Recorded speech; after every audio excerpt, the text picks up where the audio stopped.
Vamos a entonar todos juntos el himno 114, suenen dulces himnos. Los montes y los collados levantarán canción. Isaías 55:12.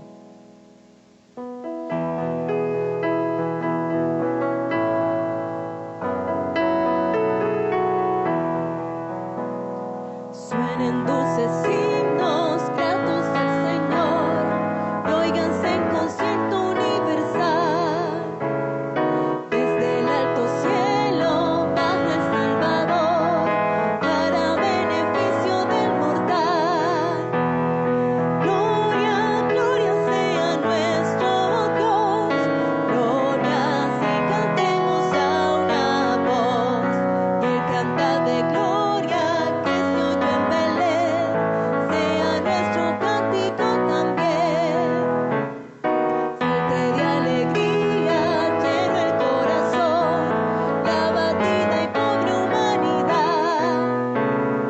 Dios se compadece viendo su aflicción y le muestra buena voluntad. Gloria, gloria sea nuestro Dios, glorias y cantemos a una voz, y el cantar de gloria que se oyó en Belén, sea nuestro cántico también. Sientan nuestras almas noble gratitud hacia el que nos brinda redención, y a Jesús el Cristo que nos da salud, tributemos nuestra adoración. Gloria, gloria sea nuestro Dios, glorias y cantemos a una voz, y el cantar de gloria que se oyó en Belén, sea nuestro cántico también.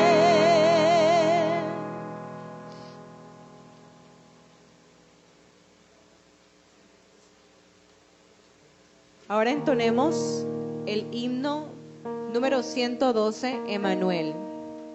Y llamará su nombre Emanuel. Mateo 1:23.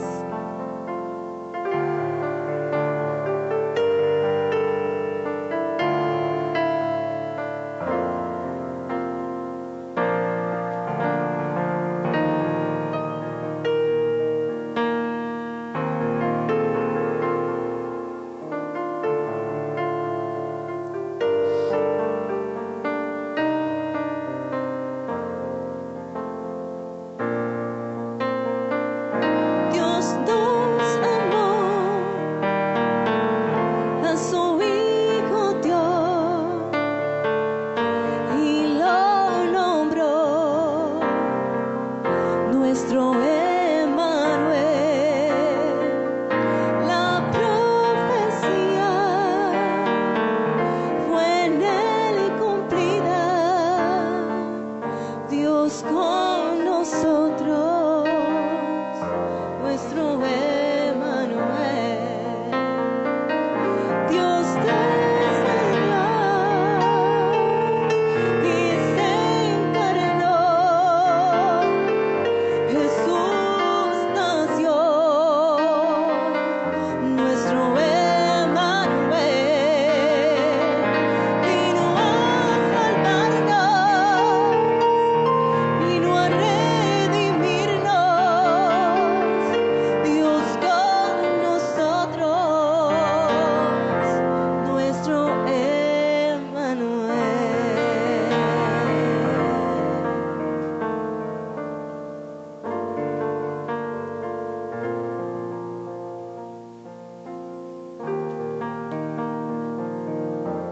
Ahora entonemos el himno 119, Gloria a Dios en las alturas. La gloria del Señor los rodeó de resplandor. Lucas 2:9.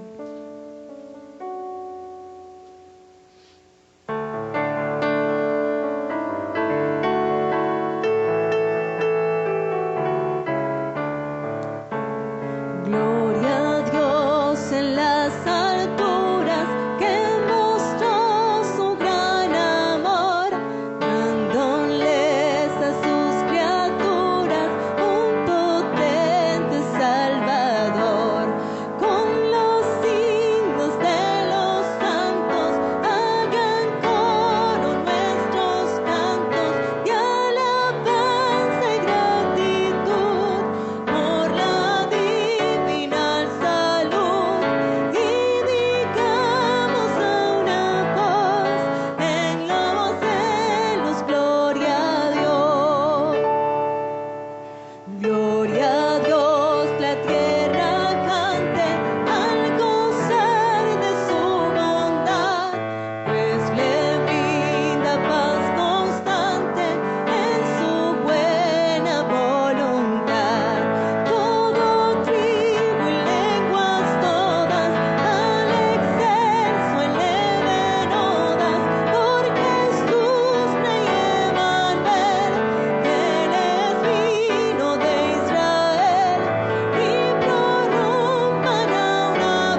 Hermanos, buenos días. Ahora sí me escuchan. Vamos a ponernos de pie, por favor. Vamos a leer la santa palabra del Señor. Listo, ok. Bueno, vamos a abrir nuestras Biblias en el libro de Hebreos, la epístola a los Hebreos, capítulo 2. Y vamos a leer desde el versículo 5 al versículo 18. Epístola a los Hebreos, capítulo 2, versículo 5 al versículo 18. Dice la santa palabra del Señor. Porque no sujetó a los ángeles el mundo venidero acerca del cual estamos hablando. Pero alguien testificó en cierto lugar diciendo, ¿qué es el hombre para que te acuerdes de él? ¿O el hijo del hombre para que lo visites?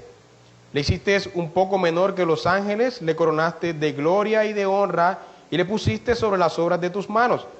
Todo lo sujetaste bajo sus pies, porque en cuanto le sujetó todas las cosas, nada dejó que no sea sujeto a él.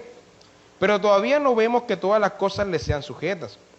Pero vemos a aquel que fue hecho un poco menor que los ángeles, a Jesús, coronado de gloria y de honra a causa del padecimiento de la muerte, para que por la gracia de Dios gustase la muerte por todos. Porque convenía a aquel por cuya causa son todas las cosas y por quien todas las cosas subsisten, que habiendo de llevar muchos hijos a la gloria, perfeccionase por aflicción al autor de la salvación de ellos. Porque el que santifica y los que son santificados de uno son todos, por lo cual no se avergüenza de llamarlos hermanos, diciendo, anunciaré a mis hermanos tu nombre, en medio de la congregación te alabaré, y otra vez yo confiaré en él. Y de nuevo, he aquí yo y los hijos que Dios me dio.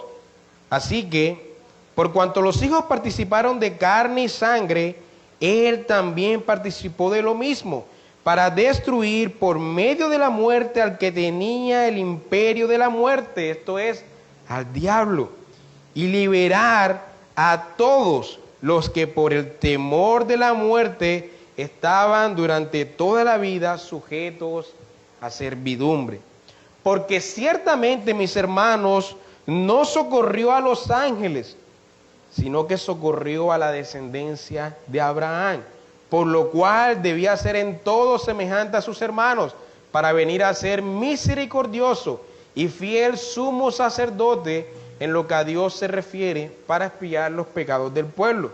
Pues en cuanto él mismo padeció siendo tentado, es poderoso para socorrer a los que son tentados. Amén. Amado Padre Celestial, te damos infinitas gracias, Señor, por esta escritura que tú inspiraste y preservaste hasta nuestros días.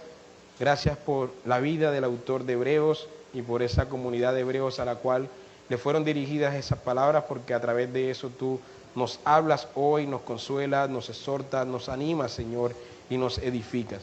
Así que te pedimos que hoy tú seas glorificado en este lugar y que tú hables a nuestras vidas, Señor, conforme a tu santa palabra. Te lo pedimos en el nombre de tu Hijo. Amén. Pueden sentarse, mis hermanos. Vivimos en una edad o en una era, en esta sociedad en la cual estamos viviendo en el siglo XXI, en donde el ser humano como tal es menospreciado como humano, ¿sí? El humano es visto como un animal más, un animal entre los animales, como un producto azaroso y accidental que evolucionó de criaturas más simples y se convirtió en una criatura mucho más compleja, pero proveniente de lo simple, accidentalmente y a través de millones de años de evolución. Y además de eso, a pesar de que es visto como un animal más, la vida de los animales, para muchos en estos círculos, es vista como superior a la vida humana. Así que posiblemente en los últimos 1000 años o 2000 años, no había un contexto en el cual la imagen del hombre fuese tan deteriorada y tan menospreciada como lo estamos viviendo en nuestra era. La gente llora porque una ballena muere o porque un perro muere, la gente hace llanto por eso y protestan, pero al mismo tiempo estas mismas personas aplaudirán el aborto, ¿no? Mi esposa me comentaba que cuando ella estuvo en la universidad, se encontró con algunas personas con unas pancartas protestando por la vida de los mosquitos, ¿sí? No hay que matar a los mosquitos, que todos tengan dengue. La gente, mis hermanos, en nuestro contexto, en el que vivimos hoy, prefiere tener animales a hijos. En el conjunto donde yo vivo, en todos los apartamentos hay animales, pero hay pocos niños en el conjunto, sí. La gente prefiere tener 2 perros que un hijo. Y la mayoría de las familias están conformadas por un hombre, una mujer y un perro actualmente, ¿sí? El perro no tiene tanta responsabilidad como un hijo, lo cual requiere muchísimo trabajo, ¿no? Los que están aquí presentes, que son padres, saben que es una gran responsabilidad y es bastante fuerte tener hijos, ¿sí? Es más fácil realmente tener un perro que no involucra cierto compromiso. La gente llora también cuando un árbol es talado, pero al mismo tiempo aplauden la eutanasia.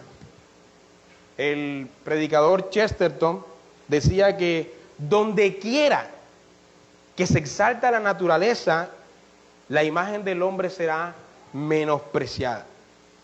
Y hoy las personas dicen, la naturaleza es buena, la madre naturaleza personificada, pero el hombre es lo más malo que hay en la naturaleza porque la daña. El hombre es dañino, ¿no?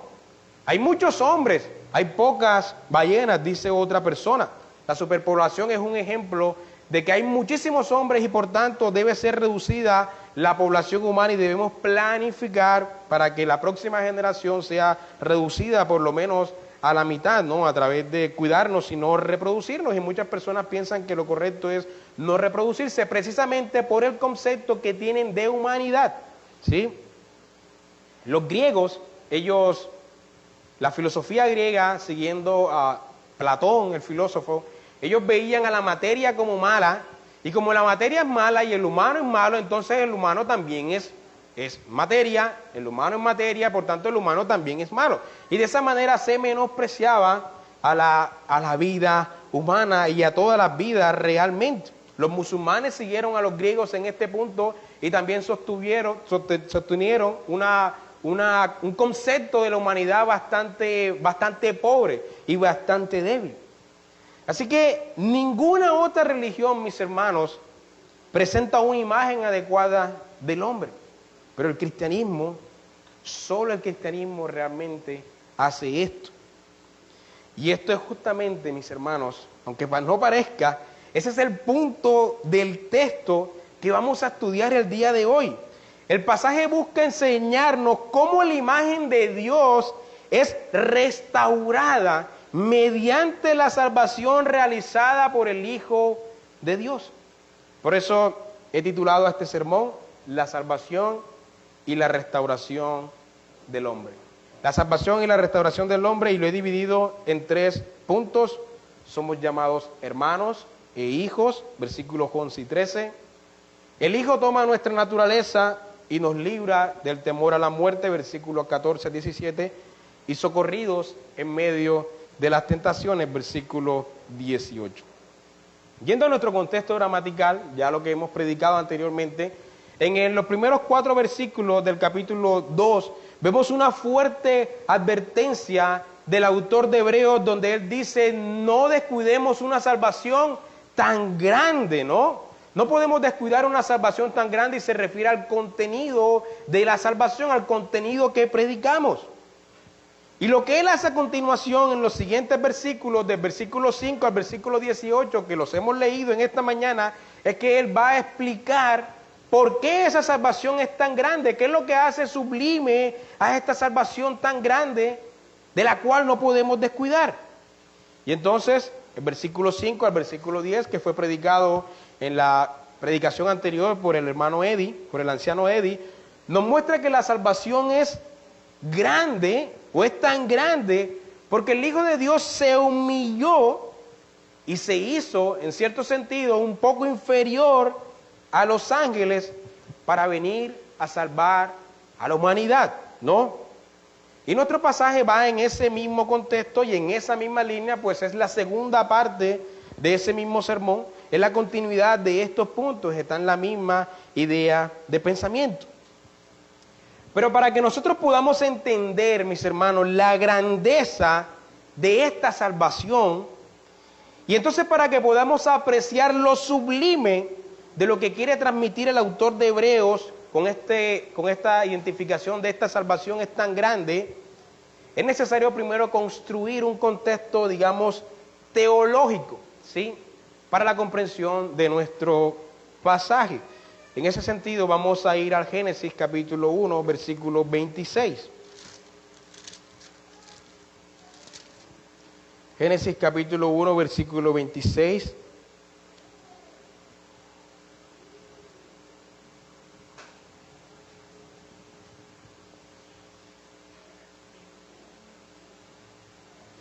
Dice, entonces dijo Dios, hagamos al hombre a nuestra imagen, conforme a nuestra semejanza, y señoreen en los peces del mar, en las aves de los cielos, en las bestias, en toda la tierra, y en todo animal que se arrastra sobre la tierra. Y creó Dios al hombre a su imagen, a imagen de Dios los creó, varón y hembra los creó. Y los bendijo Dios y les dijo, fructificad y multiplicaos, llenad la tierra y sojuzgarla, y señoread en los peces del mar, en las aves de los cielos, y en todas las bestias que se mueven sobre la tierra.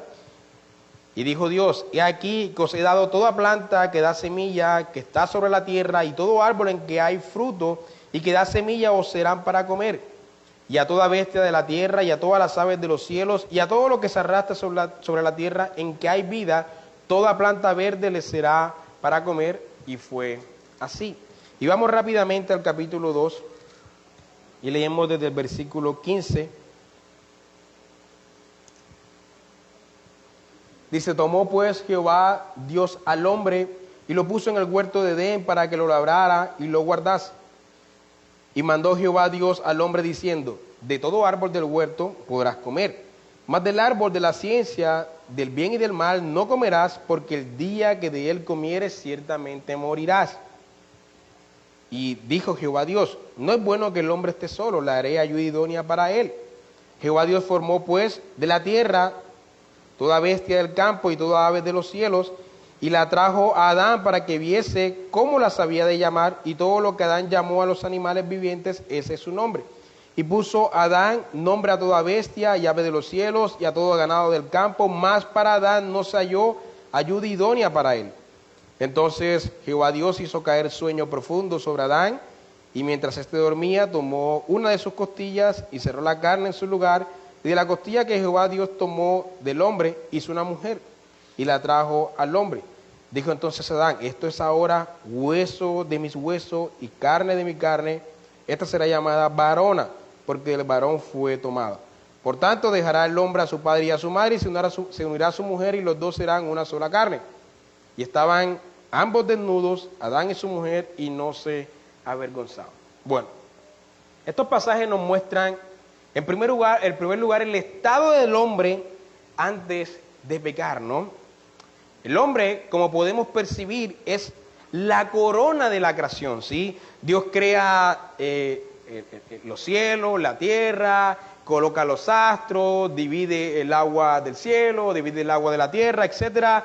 Crea los animales, crea las plantas, y luego llega el hombre como la corona, ¿sí? Como la cúspide de la creación, de lo creado, valga, ¿sí? De lo creado, no de lo existente, sino de lo creado. Entonces, el hombre llega como esa corona, ¿sí? Lo último que Dios crea es el hombre, y entonces luego Dios descansa en el séptimo día. Eso nos muestra la importancia del hombre como la corona de la creación y como lo más importante de las cosas creadas. Y el hombre fue creado con una rectitud original y un compañerismo cercano a Dios tenía en ese momento en el huerto, sin caída, sin pecado, poseía una inmortalidad basada en su estado de inocencia, ¿sí? No podía morir porque no había pecado, y la paga del pecado es la muerte, por tanto tenía una inmortalidad creacional, ¿sí? Ese era el hombre antes de pecar, antes de caer en pecado, ¿no? Entonces, tenemos que se nos dice que el hombre es la imagen de Dios, ¿sí? A pesar de que toda la creación es dada por Dios, creada por Dios, lo único en la creación que tiene la imagen de Dios es el hombre. No se dice esto de nada más. No son los animales, no es el perro que tienes en tu casa, no es el gato, no son las ballenas, es el hombre. ¿Sí? Nosotros poseemos la imagen de Dios y esto resalta la importancia de la creación del hombre en el contexto de Génesis. Lo último que Dios crea es aquello que va a ejercer dominio sobre la creación, aquello que posee la imagen de Dios mismo. Y esta imagen de Dios significa muchísimas cosas que no podríamos profundizar en cada una de ellas, pero ciertamente tendríamos una clase posiblemente para cada una de ellas. El hombre posee dignidad por encima de todas las cosas creadas. Eso es lo primero que significa la imagen de Dios. El hecho de que algo tenga la misma imagen de Dios implica su dignidad por encima de todo lo demás, por todas las cosas creadas. Pero también esto significa que el hombre posee y ejerce señorío sobre todas las cosas, sobre los animales, sobre las plantas, sobre el mar y sobre todo lo demás. Dios le dice, enseñoréate, ¿sí? Y la palabra enseñorear aquí es gobiérnala, ¿sí? Administrala, es tuya.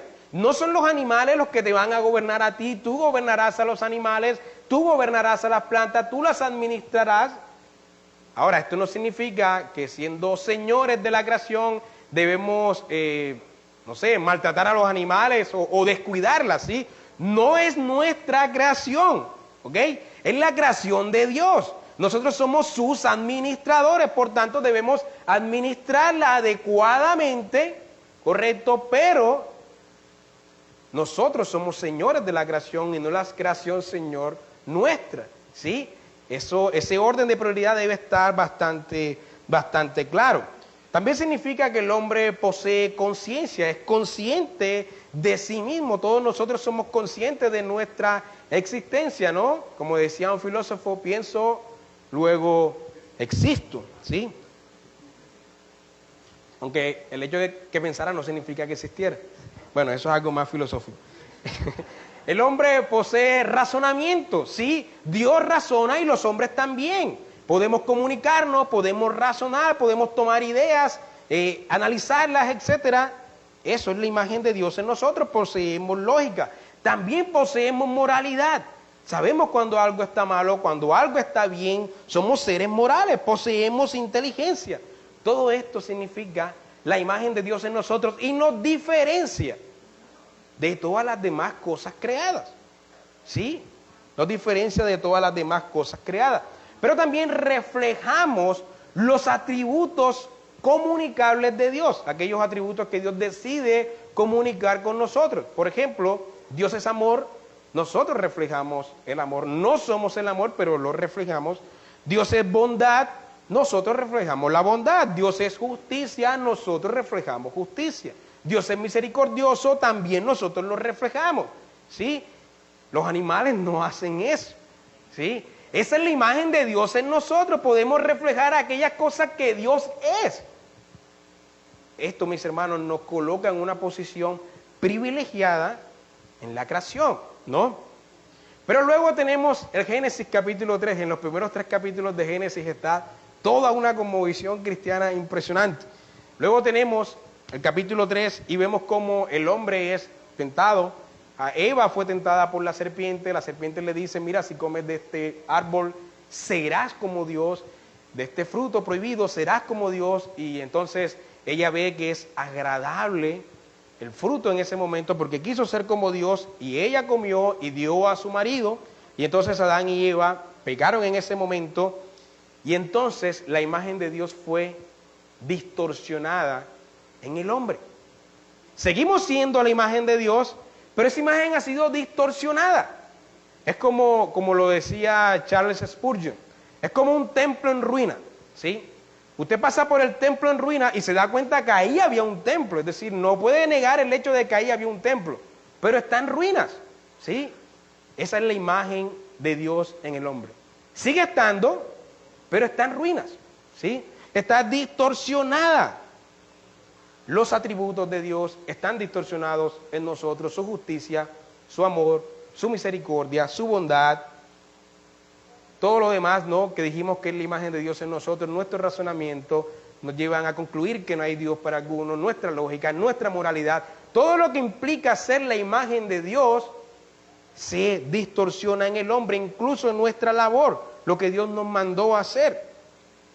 Y entonces comienzan a ingresar a la creación los sentimientos de envidia y los sentimientos de odio, la muerte espiritual y la muerte física. No en vano, mis hermanos, lo primero que se narra después de la caída, ¿qué es? La muerte de Abel, a manos de su hermano Caín. La muerte realmente ingresó a la creación, espiritual y física, y los sentimientos de odio, la enemistad, todo eso ingresó en ese momento. El hombre se corrompió inmediatamente después de caer. Lo vemos en Caín y Abel, no Caín matando a su hermano Abel. Así que esa inmortalidad que teníamos por nuestro estado de inocencia inmediatamente se perdió, porque la paga del pecado es la muerte, e inmediatamente comenzó un proceso de deterioro en la humanidad, ¿sí? Y en el cuerpo humano también comienza un proceso de deterioro. Pero entonces, en ese momento donde hay una total desesperanza, ha habido un pecado cósmico, la creación ha caído totalmente por causa del hombre, el hombre ha caído, ¿qué se espera? Dios da una promesa en Génesis capítulo 3:15 y dice: pondré enemistad entre la simiente de la mujer y la simiente de la serpiente, y la simiente de la serpiente herirá a la simiente de la mujer, pero la simiente de la mujer aplastará la cabeza de la simiente de la serpiente. La serpiente es el diablo, ¿no? Aquel que tenía, como leímos en nuestro pasaje, la potestad de la muerte. ¿Y qué es lo que está diciendo Dios en esta promesa? Dios está prometiendo, aunque es una sentencia para la serpiente, es una promesa implícita, y Dios está prometiendo restaurar, redimir la imagen del hombre, la imagen de Dios en el hombre.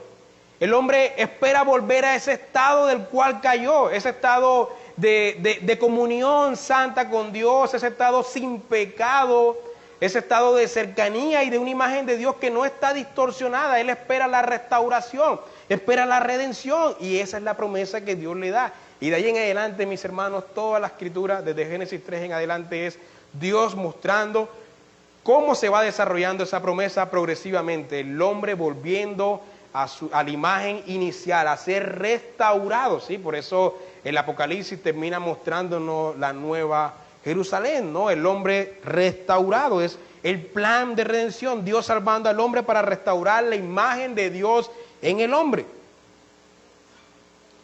Así que el hombre espera que la simiente de la mujer aplaste la cabeza del tentador, y entonces restaure al hombre a su posición inicial.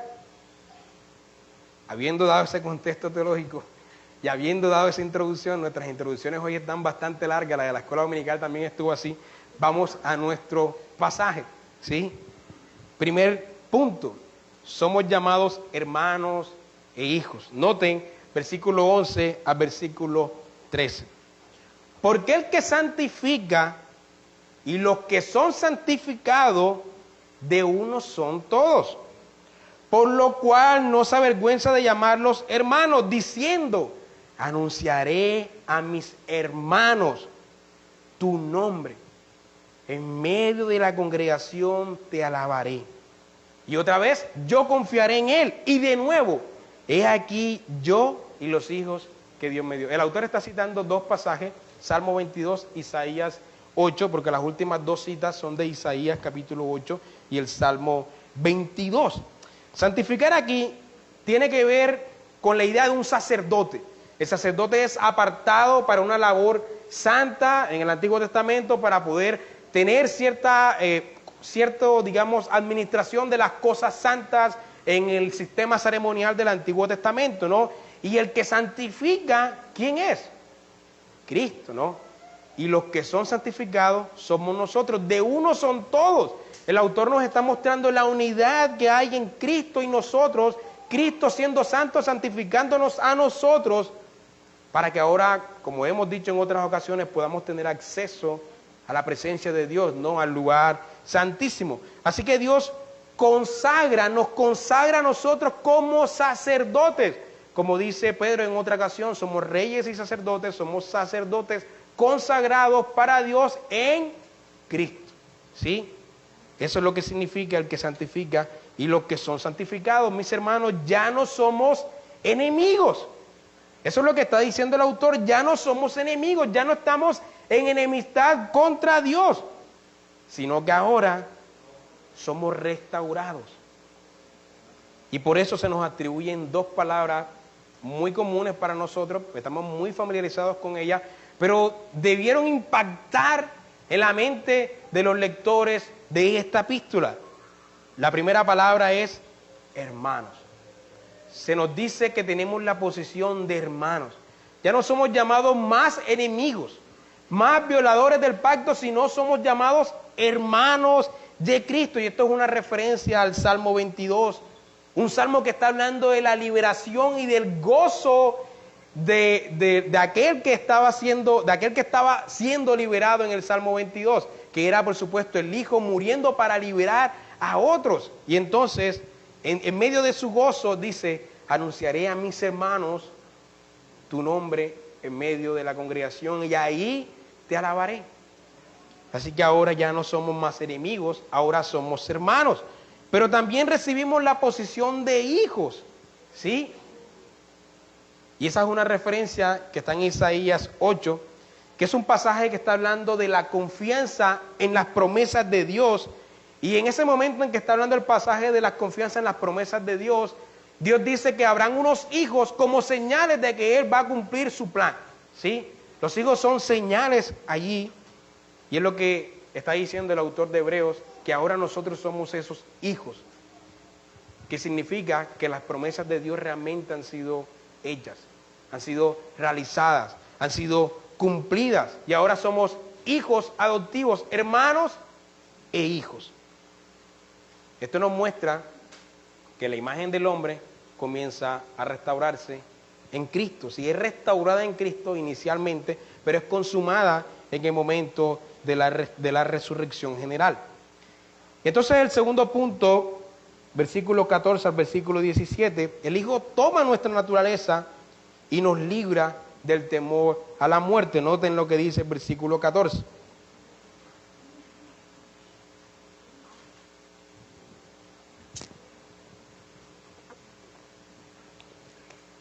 Así que, por cuanto los hijos participaron de carne y sangre, Él también participó de lo mismo, para destruir por medio de la muerte al que tenía el imperio de la muerte. Esto es, al diablo. Y librar a todos mis hermanos, los que por el temor a la muerte, recuerden, la caída nos introduce a la muerte, estaban durante toda la vida sujetos a servidumbre, porque ciertamente no socorrió a los ángeles, sino que socorrió a la descendencia de Abraham, por lo cual debía ser en todo semejante a sus hermanos, para venir a ser misericordioso y fiel sumo sacerdote en lo que a Dios se refiere, para expiar los pecados del pueblo. Muchísimo contenido, muchísimas cosas que decir, ¿no? Qué pasaje realmente tan precioso. La encarnación del Hijo, mis hermanos, que de hecho es lo que se celebra realmente en Navidad. La encarnación del Hijo es uno de los hechos más gloriosos de la redención. Dios se humilló a sí mismo tomando nuestra naturaleza para redimir a la humanidad. Por cuanto ustedes participaron de carne y sangre, Él también participó de lo mismo. Por eso puede socorrernos en nuestras tentaciones, ¿no? No alcanzamos a comprender realmente este misterio, ¿sí? En nuestras pequeñas cabecitas no cabe este concepto real, o sea, podemos entender lógicamente lo que aquí quiere decir el hecho de que Dios se encarne, pero comprenderlo, asimilarlo totalmente, mis hermanos, creo que es algo que nos es imposible. Como el mismísimo Dios, creador de todas las cosas, el que estaba creando en Génesis 1 los cielos, la tierra, tomó nuestra naturaleza humana humillándose a sí mismo y naciendo de una barriga como nuestros hijos y como todos nosotros, ¿sí?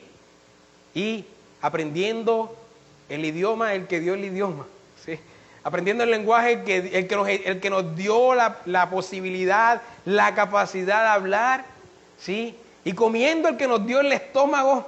Y es increíble, ¿no? Es un gran misterio cómo Él se encarnó, pero no se encarnó sino con un solo objetivo: redimir y restaurar a la humanidad.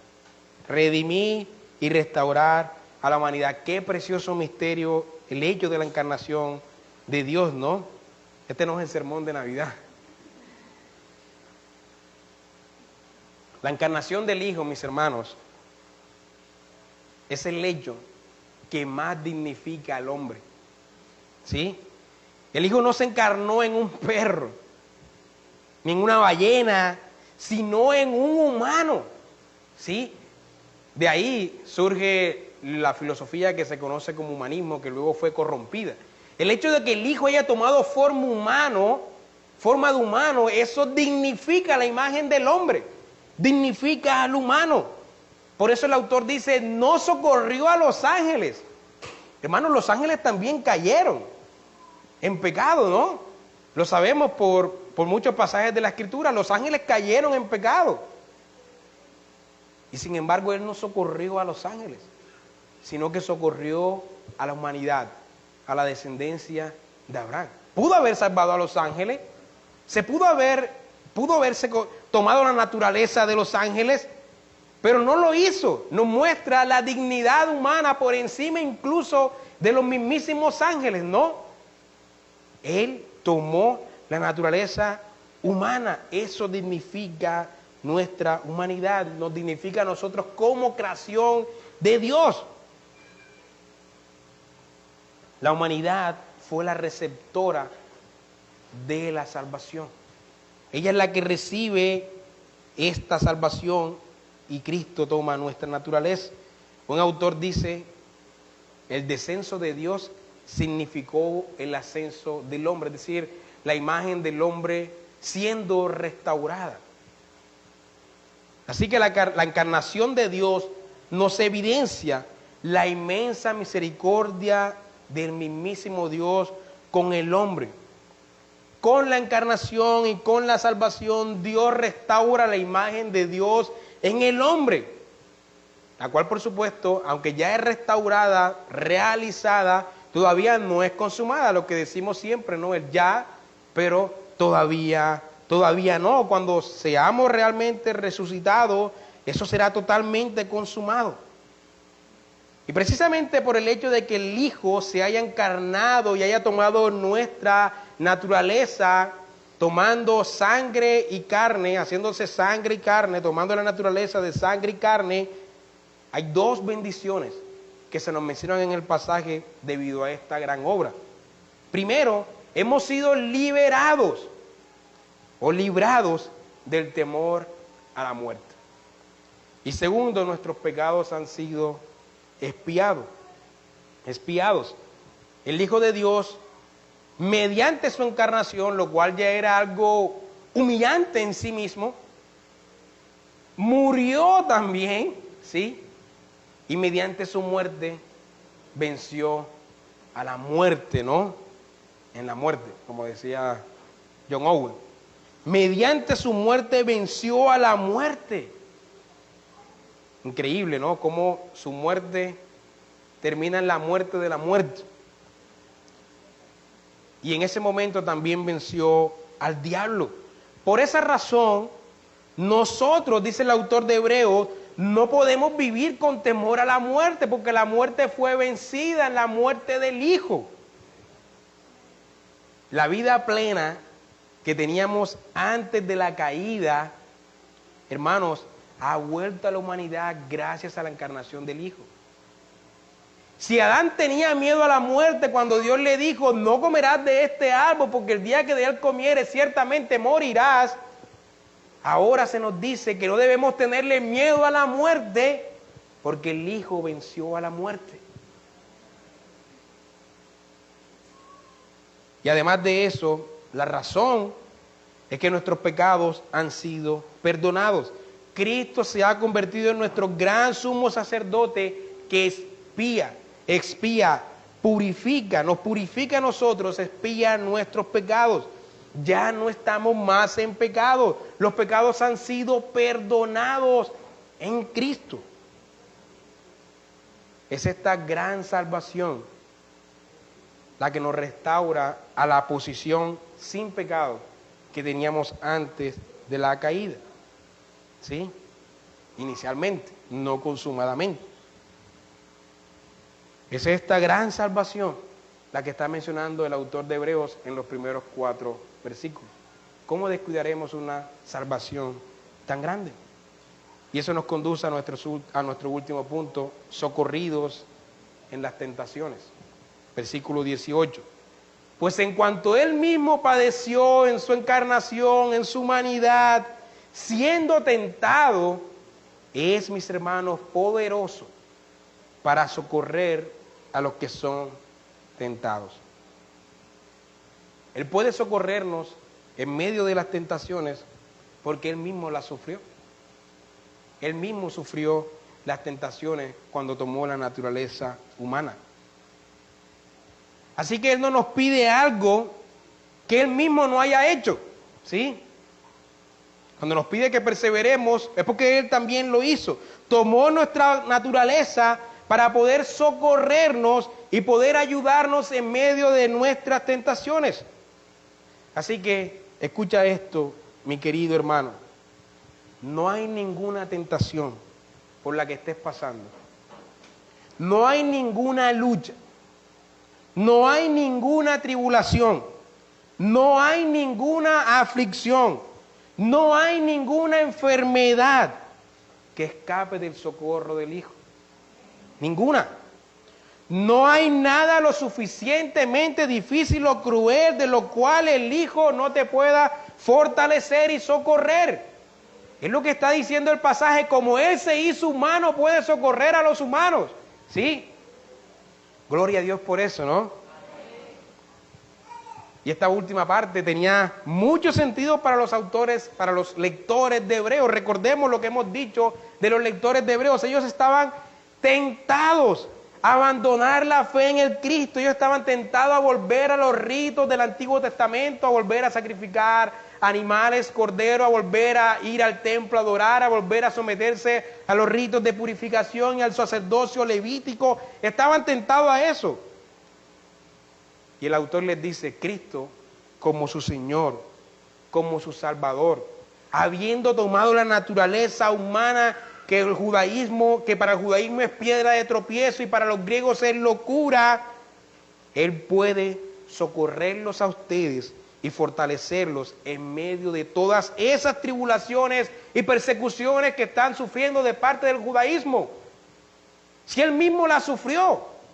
Es lo que está diciéndole el autor de Hebreos a sus lectores hebreos. Si Él mismo la sufrió cuando los fariseos y los saduceos constantemente iban y le tentaban. Él mismo la sufrió cuando Pilatos y Herodes se juntaron para juzgarle, ¿no? Cuando los romanos y los judíos se juntaron a una para condenar al Hijo de Dios. Él mismo la sufrió. Por tanto, puede socorrer a todos los que son tentados. Los lectores de Hebreos, los lectores de esta epístola, los hebreos, no debían vivir, mis hermanos, con el temor a la muerte.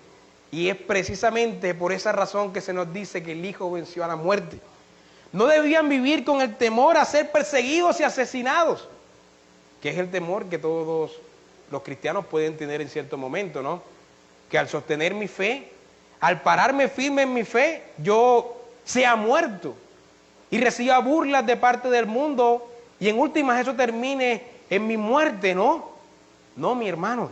Es lo que le está diciendo el autor de Hebreos a ellos. No deben vivir con el temor a la muerte, a ser perseguidos o asesinados. Porque la muerte fue vencida en Cristo. Cristo venció a la muerte con su muerte.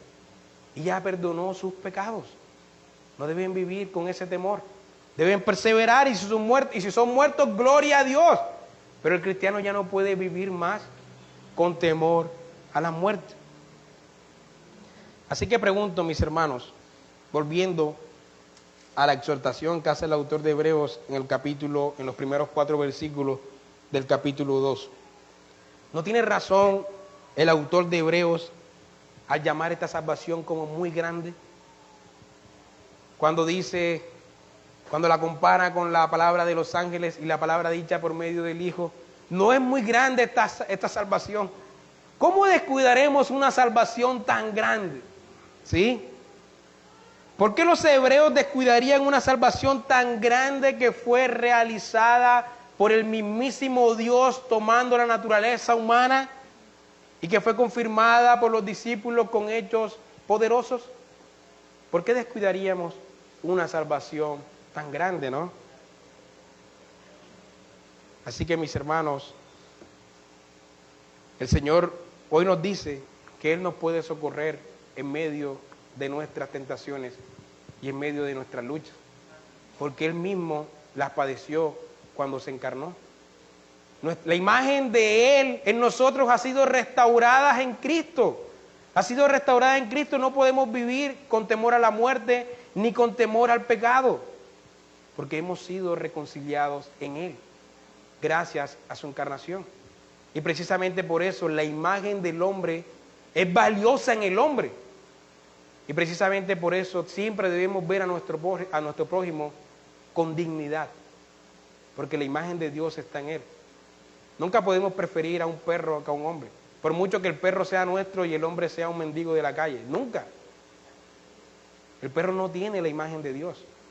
Por supuesto, como criaturas y como señores de la creación podemos amar a la creación y administrarla correctamente, pero la imagen del hombre vale muchísimo más, porque el mismo Dios tomó nuestra naturaleza y Él dignificó la imagen del hombre que estaba caída. Amén.